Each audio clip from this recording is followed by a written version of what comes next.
So let's code our gallery, and I'll show it on the final page. It sort of looks like this, and also, as you can see, it sort of resizes, or the page grows bigger or smaller. So if we make it really big, you can see we have all these thumbnails sort of nicely scaling.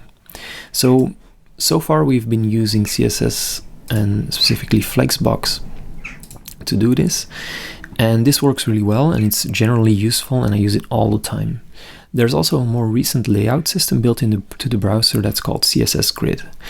It doesn't actually replace Flexbox, but it's sometimes useful, for example, especially for making things like galleries, because you can define a set of rows and columns for a grid and then indicate what element goes where in the grid. So that's what makes it useful. We'll only use the very basics for that here, but it can be used for some really crazy techniques. So first we're going to need to write our HTML or markup, and to do that we're going to code our section gallery. So we had our section here called intro. After that we're going to write a section.gallery, and with that we're already going to style that. So we wrote this code here, and then in CSS we're going to write section.gallery, and here we're going to say we want a padding of 20 pixels, and we want a specific background color using this hashtag, one that I like. Okay, it doesn't appear because there's no minimum size, but we'll fix that by writing an H2 here with the word gallery. Now that I think about it, it's a bit redundant. Oh well. So save, we would see our gallery here, and then we're going to refer to it here. So we're going to say section.gallery. In our gallery you have an H2, and here we're going to say the text align is center. So then it's nicely centered, right? Nothing special. And then it's time for our images. So we need to list our images. And all of these images, as you can see, are grouped together in a grid.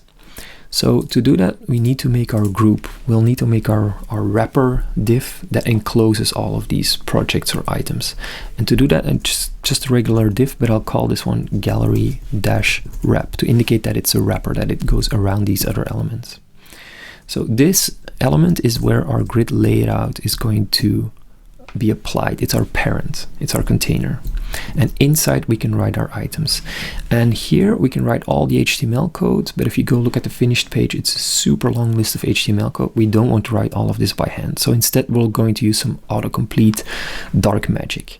And the way that works is you don't have to write one tag like div item and then write tab, but instead you can write a whole bunch of them. I'll first explain, and then you can code it up yourself. It's really cool. So if I know I'm going to be writing a div tag with a class, I can write div.item and then hit tab, right? That's handy. But the item also contains stuff. Specifically, each item will contain a link to the project page, right? So I can write div.item like I did here, then write a larger than sign, and then write a. So this larger than sign means that the a tag is inside of the div tag. So now if I hit tab, it writes two tags for me, right? It writes both the item tag and it writes the link. It even says, okay, here's the href you have to write. But we know that our link also contains an image tag. So inside of our item, we have a link, and then inside of that, we have an image, right? The image of the gallery.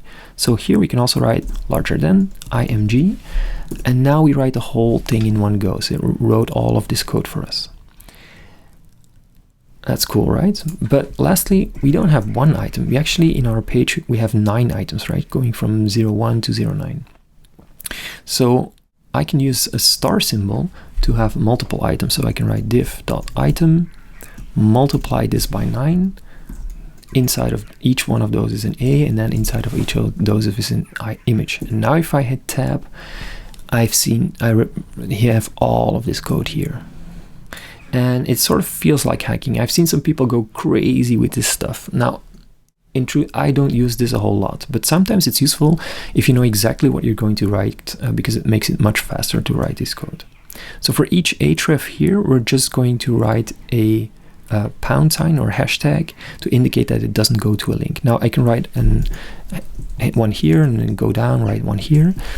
Or also I can hold the Alt key, the Shift key. The Alt is also called Option on your keyboard. make sure that the cursor is in the first position, and then I can just drag down like a tiny line here. And now if I type something, it appears everywhere. So now I can write it here. And I can do the same for the image source. So I can click here first, hold the Alt or Option and Shift key, drag down, and now I can refer to the image. The images, like before with the background, are in the IMG folder. So I write IMG, and now I select the very first one, Thumb 01. Okay, I press Escape, so I only have one cursor left. And then here for the next one, I write 2, 3, 4, 5, 6, 7, 8, 9, and so forth. Right, so I save it. This will automatically be formatted by Prettier for me. And now if I go look at my document, I see all of these images appear below. Cool. So we're going to write our mobile version first of this page. And to do that on mobile, we just want all the images to appear below each other. They sort of do already, but we want the spacing to be a bit better here. And so we're going to move this over a little bit like this. And then we're going to write our section.gallery, gallery wrap. And here we're going to say, well, we want to use the grid layout.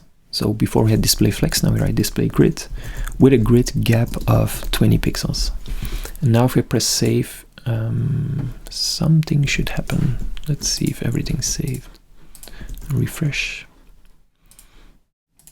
That doesn't look too good, I think. Right. Oh yeah, I wrote grid grab. That doesn't work. So note that if I make a mistake here, I get this exclamation mark saying unknown property name. So this is really useful to indicate that I wrote something that doesn't exist. And so you also see me fix some bugs. That's how I look at things. So grid gap, better. And now I have this gap here. So if this would be a mobile device, a small one, then it already fits. And note that the image is automatically size. So this looks good. The grid gap makes sure that there's some room between the items. Now on larger screens, we want the images to appear next to each other. How many though? Well, that sort of depends on the size of the screen, right? So let's make a media query. So we say media with a, if the width of the viewport is minimum 50 pixels, so that's about bigger than an iPhone, then we'll start to use columns. And to do that, we're going to basically copy this, make sure that it's closed, and then we're going to write grid template columns. And here we're going to write one line of code, but it will pack a ton of stuff. So I'll start simple. You don't have to type it yet because the final version will come later. So imagine that we have two columns, each of 300 pixels. We can just write 300 pixels, 300 pixels. Save.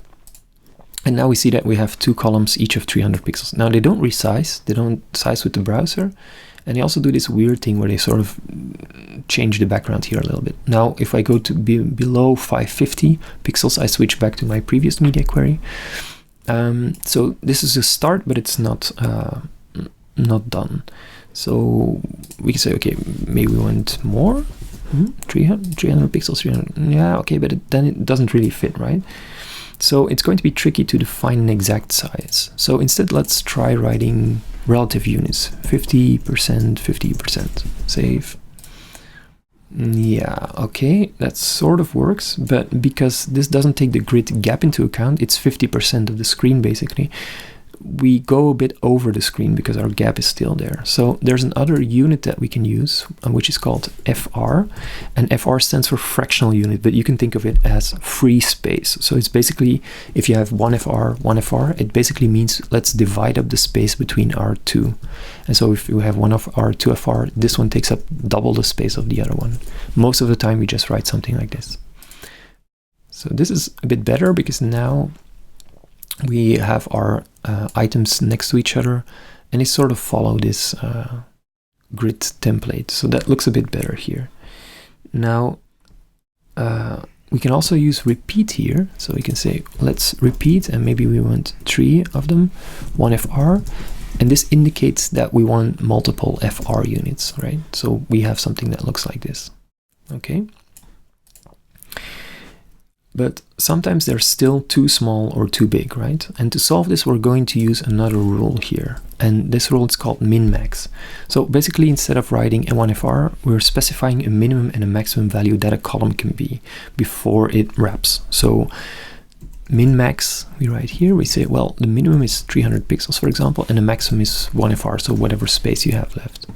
And now if we save, you can see that they sort of grow and they shrink a little bit. So let's see if this can become a bit more clear. It still looks a bit weird, as you can see, from the layout, and this here it looks a bit better.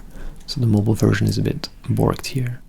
So this works really well, but once we start making it smaller, you see the background does these weird things. So it sort of works on big enough screens, but it doesn't work really well. And that's because the minimum is 300 pixels, so the minimum size here needs to be about 900 pixels, a bit more with the gap inside.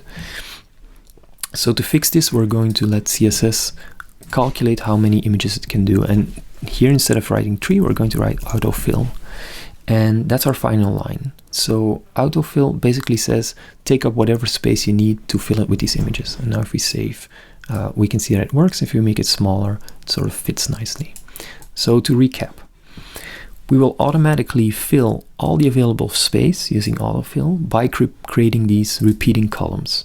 And each column will have a minimum and a maximum value with a minimum size of 300 pixels and a maximum size of whatever space is available.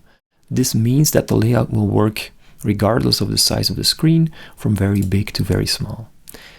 I know this is a lot, but we'll go into much more detail in the next lessons on CSS Grid, but this was just a very short and especially very useful way to make fully responsive grids using a minimum amount of CSS code.